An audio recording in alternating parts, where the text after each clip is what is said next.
Welcome back. Now, we have been talking about the Finance Bill 2025, and we have an expert with us in studio. I had mentioned that his name is Felix, and he's corrected me. It's Felix. Felix Atandi, thank you so much for joining us. He is a cyber security and data protection consultant. I know everyone wants us to really get into, in fact, I've already gotten a few questions, the Finance Bill 2025, but let's first begin by looking at Kenya, and if you could describe for us, since you're the expert, the current state of data privacy in Kenya and also protection in Kenya.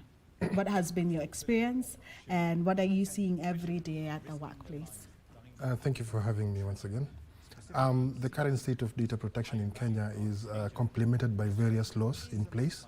So ideally, the first one is the Computer Misuse and Cybercrimes Act of 2018, which ideally now covers any cybersecurity related issues.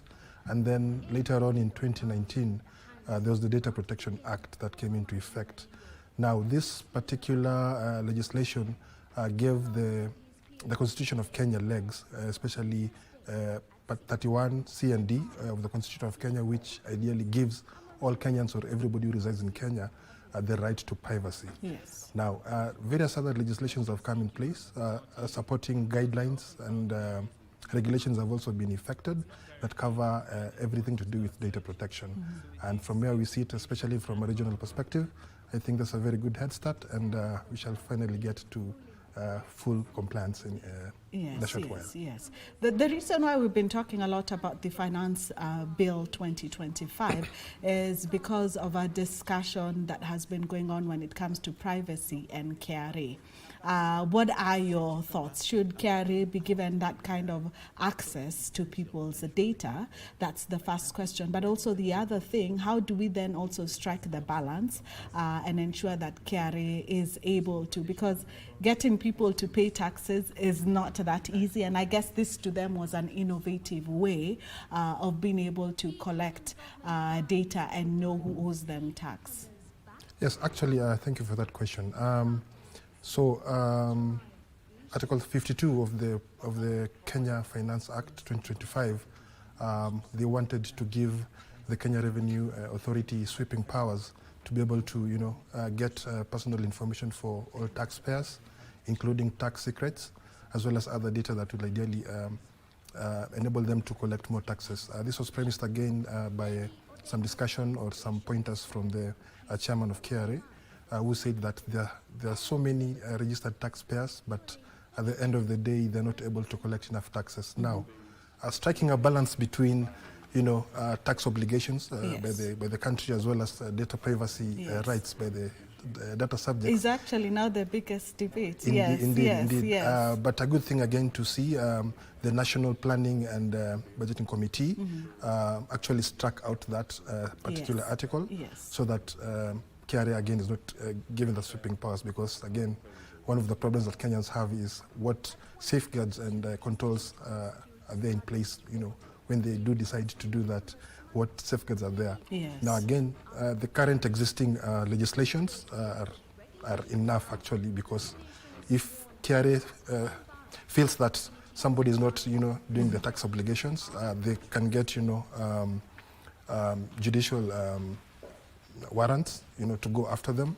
And again, that strikes a balance between, how much or how deep do we go looking for some of this data vis-a-vis the rights of the data subjects. And again, under the Data Protection Act, there are various rights for data subject, the right for you to know what type of data is being processed about you, the right to erase that data, the right to alter it, the right to make it portable, and last but not least, the right to, avoid automated decision making, especially where AI is used to make decisions on you. Yes. And we saw this afternoon, or rather Parliament shut it down, but there was a heated debate. But what legal or ethical risks can be there if agencies are allowed access to people's personal data? So, many people do process data, and processing data is not the dictionary meaning of processing. It covers from the moment, you get that data from a data subject, how do you store it, how do you process it, how long do you keep it, and if you have to destroy it, how do you safely destroy that data? So it's a very full data life cycle. Most agencies under the Office of the Data Protection Commissioner are required to register either as a data controller and a data processor. And some of the things that they're supposed to do is, put in place proper controls and safeguards. So, for example, from a cybersecurity perspective, what safety mechanisms have you put in place to protect personal data? And also other controls, like a checklist controls, how, if you're given that power to process the data, how effectively can you do it? So again, it's a very hot debate. We're actually looking out to see how where it goes. Yes, yes. I think also for a lot of people, even as I've been watching this story, is sometimes people don't understand what data is really all about. And some people would be thinking, okay, if they get to see, information about me, my bank statement and so on, what great danger does it pose? And also what opportunities are there? And what are people really looking for when it comes to data? What is in data? So under the Data Protection Act, personal information is ideally any information that can identify you or a natural person. So it could be your name, your ID number, your phone number. And some of this information is already publicly available. Yes. So some of the things that maybe an end user or a Kenyan should take into consideration, one, is be aware of their data rights. Explained before, some of the data subject rights that they have is to know in the first place what type of data does an organization or an entity have about them, yes, and how do they process it. And again, just to follow on the same, when you're able to know what type of data an organization has, for example, how do you protect yourself? So there are a couple of cybersecurity hygienes that you should put in place. So be mindful of the type of data that you put out there. I'll just give a very practical example. Yes. When you get into buildings at the foyer or at the entry point, you have to sign in, using your name's name, ID number. Yeah, exactly. The people who collect that type of data, yes, be it through a digital means or maybe a physical means, like writing down a book.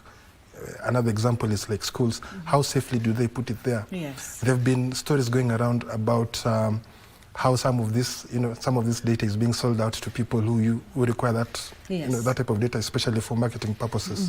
So a data subject should know their data, yes, rights. Yes. They should also practice safe cyber hygiene, use strong passwords. Yes. When you go into a cyber cafe, you have to log out from the machines because it's a public machine.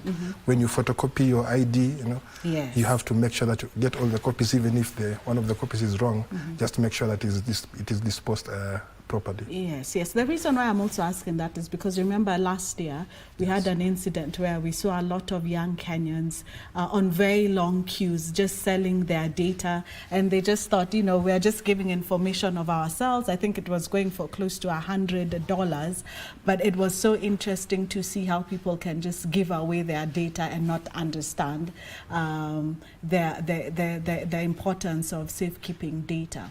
Who should be educating Kenyans when it comes to data? And we're going to talk about the Office of the Data Protection Commissioner, but who should actually be educating Kenyans? This is a two-way thing. First of all, the onus remains on the data subject or the normal Kenyan. Yes. So ideally, when you do understand there are proper regulations like the Data Protection Act in place, to control how your data is processed, the onus begins with you. And then again, all organizations that do process data, they also have, limitations on how they do these things. And again, the Office of the Data Protection Commissioner, yes, has a list of things they're supposed to do. First of all, they have to register either as a data controller or a data processor. And some of the other things that follow down the line is how well, do they process that data? What limitations are there about that data? Like, for example, if you collect some data, maybe, for example, to do some marketing programs, how sure are you that after the marketing, thing has finished, yes, they do not, distribute that data to other processors, or do they use it for other purposes that were not intended when they were collecting that data? So it really falls in between the two of them. Yes. Again, the government has gone a long way to, to sensitize people on data protection. Kenya is a very unique case because we're very much digitally connected. Yes. Smartphones and digital devices. And going forward, I mean, part of the civic education should not just come from the government. It's important that organizations, be private or public, take it upon themselves to educate data subjects on how they process their data. Yes. How effective is the Office of the Data Protection Commissioner? Because even as the KRA discussion was going on, one of the things I was wondering is how effective are they, and can they even protect us from the state or even other government institutions? Well, the Office of the Data Protection Commissioner is an institutional office. Yes. It should be independent, ideally. But from how it works on the ground, it's really hard, especially to monitor what the government does with your data. Yeah. And again, a couple of groups that are, privacy oriented, like the Data Protection Governance Society of Kenya, have been, giving proposals on how to do this, and part of those proposals is, giving the Office of the Data Protection Commissioner more powers, to regulate how data is processed, be it private, again, not just to function as another arm of the government, but as an independent body.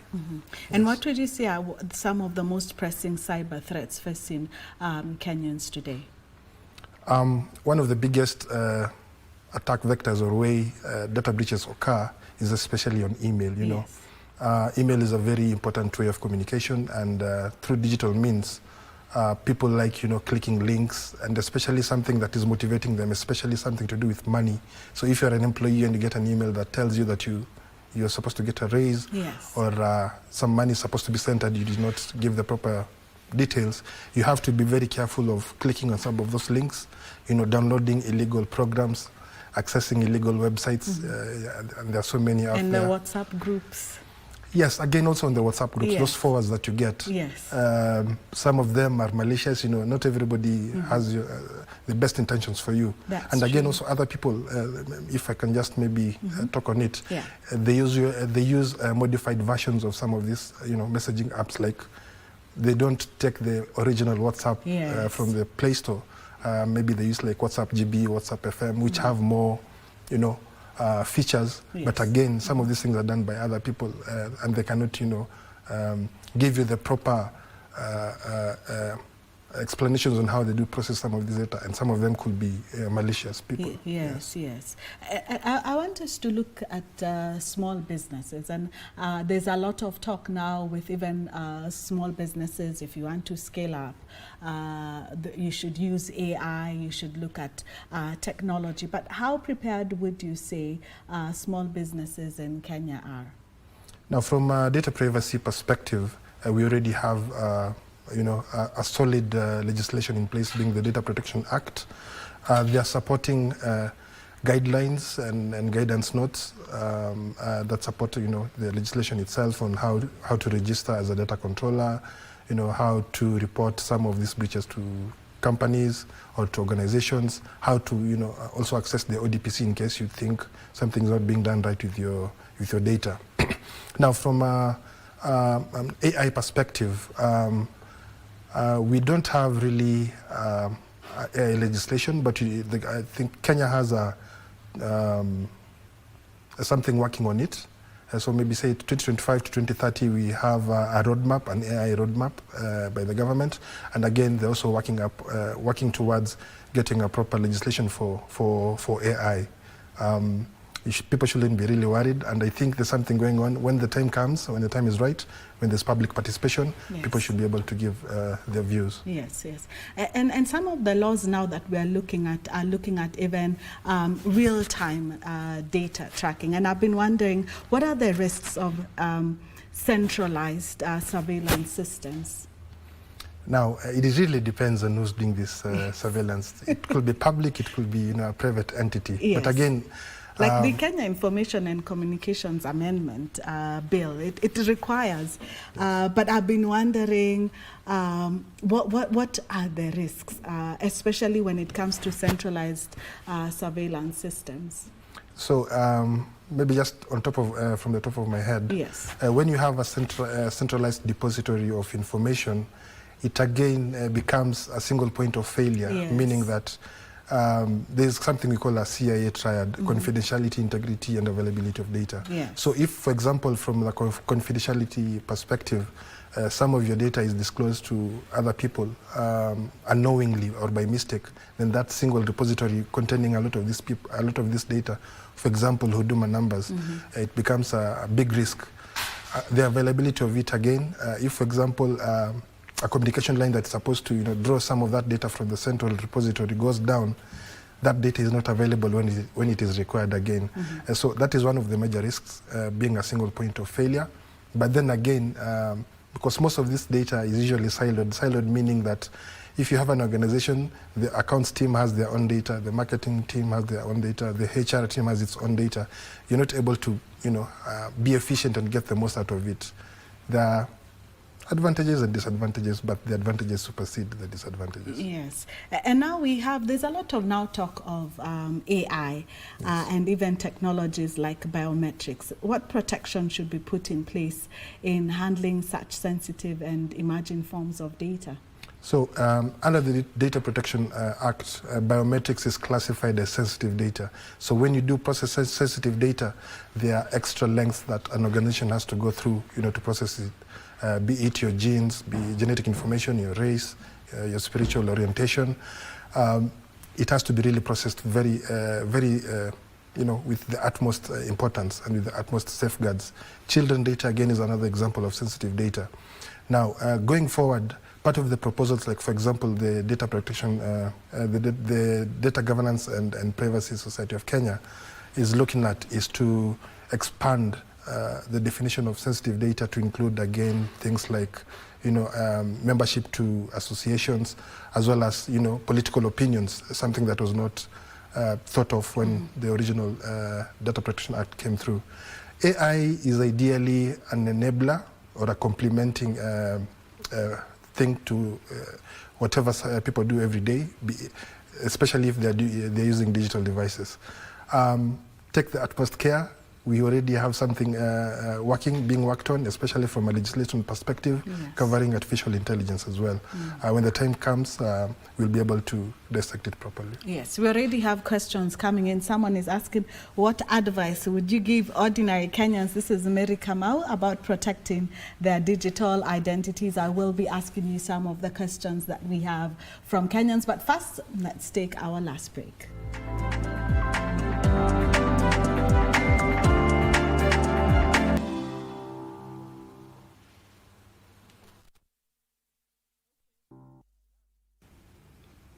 We are talking about data protection, and in studio I was speaking to Felix Atandi, talking to us about cybersecurity and data also protection as a consultant. With the debate, there has been a lot of debate, as I said again, about the Finance Bill 2025 and the proposal by KRA to be able to have access to more personal data. And we can see that there's a lot of talk of data, even when it comes to AI, to protection.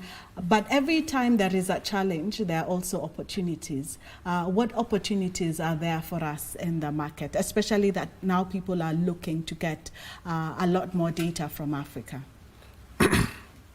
Data is a single unit of data is a very important thing. For example, actually, it surpasses the value of gold. Now, what artificial intelligence does is it has to use some of this data, to make clear insights or analytics out of it. So when you do provide your data maybe to an entity or an organization, you have to be sure how well they're going to use it. And at the point of providing some of that information, you have to be sure explicitly for what purposes they're going to process that data. And under the Data Protection Act, one of the principles is purpose limitation. So, for example, you can't collect data. Maybe, for example, to make communications effective, or maybe to communicate to our customers to make the experiences better, and then later on use that data again to market other products without explicit consent from the data subject. Yes. AI is here to stay. We can't avoid it. It's really evolving really quickly, so it is upon us to play catch up, especially from a regulatory perspective. Coming from societies, for example, the Law Society of Kenya and other like-minded organizations, they already have, caucuses as well as roundtable meetings on how to, safely protect some of this data. And again, Kenyans are very proactive. For example, if they see something is going wrong, especially when their data is being processed, they do shout. Like, for example, the Article 52 of the Kenya Finance Bill proposal that was supposed to give KRA those sweeping powers. It was part of public participation, as well as feedback from lawmakers that made them drop that part of it for this time.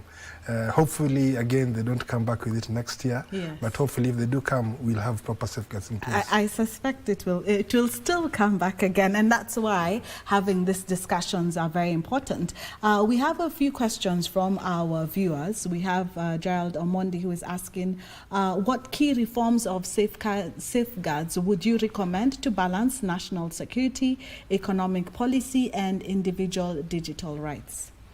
Yes, when we began this discussion, we talked about, striking a balance between, legitimate purposes for, processing data and the rights of the data subject. It could be a very thin line.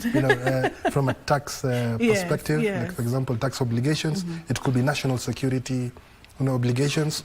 Now, it's really tough to do it, so it's a give and take. But when there are proper safeguards and controls, like, for example, from the government, if people are able to, be content and be happy that a government entity is going to process some of their data like it was intended, then I think we can get a mature national security perspective to it. Yes. But until then, it is more of a cat and mouse game. So the government wants to do something some of the times with good intentions, but speaking from a historical perspective, it becomes really hard to sell that idea. Yes. But going forward again, we continue asking people to give their views for the companies that are putting some of these systems, especially very large systems that process personal data, to do proper data protection impact assessments, especially when they're processing that data. It could provide a risk to the data subject. Yes. Do a proper data protection impact assessment, look at all the processing cycles through the data life cycle, what safeguards have been put in place, and in case there's a breach, how do you handle that breach, which is more a very important aspect of it as well. Yes, yes. And I'd introduced a question here from Mary, who says, do you believe Kenya is on the right path to becoming a model for digital privacy in Africa? Yes, indeed. From the East Africa region as well as the Sub-Saharan Africa, Kenya has taken the right steps, towards digitization, as well as legislation that, cover how the digitalization journey goes through. Speaking about other countries out of Kenya, you really have to go out there and see how it works. And I can tell you, Kenya is on a good trajectory with proper leadership and proper enforcement mechanisms, especially with things to do with data breaches and processing that infringes on data subject rights. We are ideally on the right path. Yes, yes. And talking about infringing on rights, there's someone here called Jane, who says that she has a school and she wants to find out how can she protect her school because of handling children and just sometimes taking up photos and so on. How does she then ensure that the rights of the children are not infringed by the school and she doesn't get sued? Yes, that's a very good question. Yes. There is a guidance note from the ODPC, especially from the educational sector, like other sectors in health, payment service providers, on how to protect data. Now, the first step to do that is to have proper policies in place, especially a data protection policy. That would cover how data, especially for children, is processed. I gave an example of, like, for example, if you're entering a school and you have to sign in, for example, you want to go see a student. If you did have a proper data protection policy, it will cover how do you collect that data, how do you use it, so that you don't fall to traps. Like, for example, some of the things I work with, you get a message on your phone and it tells you, mtoto amemua na nyoka, send this money. Where did they get that data? And you see some of that data is very specific.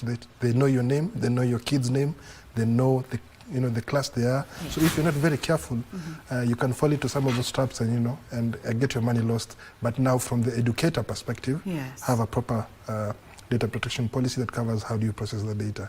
For the example of photography, that is again built into the data protection policy. Like if you have to take photographs, you have to have a privacy notice. Now the privacy notice will tell you we would probably want to take photographs of you, and when you do take those photographs, we are going to process it for this and this specific information. Again, remember, children's data is classified as sensitive data, so you can't really ask a child to take the photo. You have to ask a guardian, especially if they are below 18 years. Yes. We finally have a question from a gentleman, John, who says, what advice would you give to ordinary Kenyans about protecting their digital identities and data in today's environment? And you had touched about this a little bit earlier on. Yes, especially on cyber hygiene. Maybe I can just list them on some of the things that they should usually do. Now, having strong passwords, and strong password is something that you cannot guess or something drawn out of your name. One of the other places, again, where Kenyans lose some of their data is especially on social media. So if you have a social media account, you're advised not to use a single password, especially for work and also for your social media, because social media is one of the easiest way to social engineer somebody. Use multi-factor authentication. What that means, 2 levels of security. When you use a username and password combination, you can also use one-time passwords maybe sent onto your SMS, so that in case somebody guesses your password, they're not able now to get to the next level because they have to have access to your phone. I gave another example again. You are not supposed to use public Wi-Fi, especially if it's free. So when you're in a public place like an airport or a market, avoid using some of those free public Wi-Fi spots, especially if you are going to look at your financial data, like log into your bank. Even some of this Wi-Fi mtaani, where people resellers, they do usually sell some of these services. I would probably advise the ODPC to go after those people, because you can just find a Wi-Fi there, connect to it, it will tell you that you can buy it for 10 bob. But some of these providers don't even have a data protection policy to guide how to do it. How sure are you that when you connect to a public Wi-Fi, even as much as you're paying for it, that they're not going to use your data for something that was not intended in the first place? Some of these examples, come into place, especially from a cybersecurity perspective. Again, be mindful of what you post out there. Some of you may not be very intentional, but when you do it, things might go wrong in future. And again, the internet never forgets. Even when you delete your social media, you can be able to get it from archives or things called the Wayback Machine. You can go back in time and access some of the data that is available on the internet. So is this a very good time to be in your business, cybersecurity and data protection? Because even as you were talking about the risks, I was just seeing business opportunities. Like, for example, the way we go and we sign up in a new building, you sign with security, you put in all your data. There must be opportunities to find ways for that people can sign in without having to share too much, or ensure that their data is protected. So a lot of opportunities for you. Yes, actually there's a lot of opportunities, especially from a career perspective. Now, when you double into data protection and cybersecurity, it's a very broad area. There's data privacy, there's data security, there's AI as well. There are things people call cryptocurrencies as well, or cryptos. Good thing, again, the government is on the forefront on this.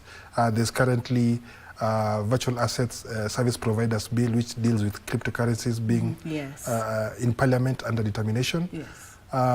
So for any IT student out there who wants to get into cybersecurity and data protection, now is the time. And if it's not now, it's right now. Thank you so much. I should even change the intro and say we were listening to the billionaire Felix Atandi. So thank you so much for joining us tonight. Now we're going to change gears a little bit, and it's now time for sports with Karen Kibet.